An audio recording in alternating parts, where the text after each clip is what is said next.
Look at your bank balance. That number feels like your money. But in the modern system, most of it is not cash.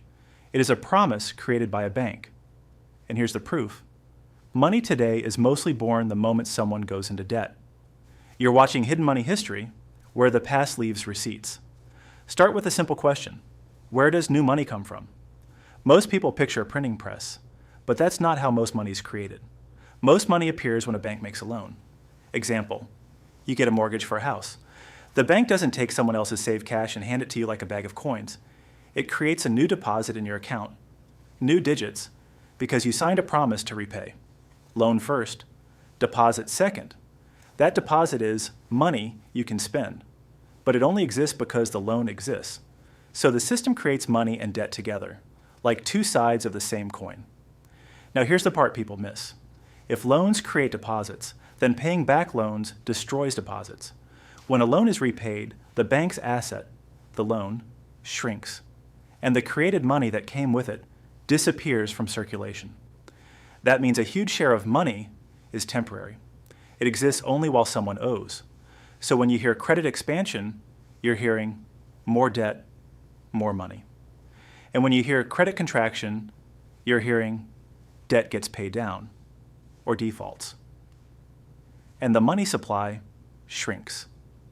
That's why financial crises feel like oxygen leaving the room. And because in a debt-based money system, money is confidence. Now think about what that implies. If everyone tried to pay off all debt quickly, the money supply would drop sharply, spending would collapse, and the economy would stall. Not because people stopped working, because the digits we call money were never independent in the first place. They were linked to someone's obligation. So yes, your money is someone else's debt, and you can prove it with one sentence. In modern banking, deposits are created by lending. Now let's make the proof even clearer with a mental experiment. Imagine a tiny economy with only one bank. Step 1. No loans exist. People have no bank deposits created by loans. Step 2. The bank issues one loan, $100. Instantly, a new $100 deposit appears in someone's account. Question: where did the deposit come from? Not from a vault. It came from the loan contract. So the deposit is real for spending, but it is also a liability of the bank, a promise to pay.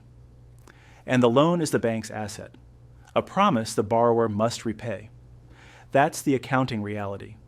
Your deposit exists because the bank owes you, and the borrower owes the bank. Now step 3, the borrower repays the loan. That repayment cancels the loan asset, and the created deposit is reduced and disappears. So the money was never permanent. It lived and died with the debt. This is why interest changes everything, because the system doesn't just create the principal, it demands more back than it created. That more has to come from somewhere, from income, from other people's spending, or from new borrowing elsewhere in the system, so the machine naturally pushes toward expansion. New loans to keep liquidity flowing, and that's why debt becomes the fuel of the whole economy. Now the uncomfortable takeaway, most people think they're living in a money system. They're actually living in a credit system, a system where the majority of the money is bank IOUs circulating as payment. It works until confidence breaks. When confidence breaks, lending slows, defaults rise, and money disappears because debt disappears. That's why every crisis becomes a scramble to restart lending. So here's the real question for you. If your money is created by debt, who benefits most from a world that must keep borrowing? Write your answer in the comments, and if you want more episodes that expose how the system actually works, subscribe to Hidden Money History, because history doesn't repeat, but it does leave receipts.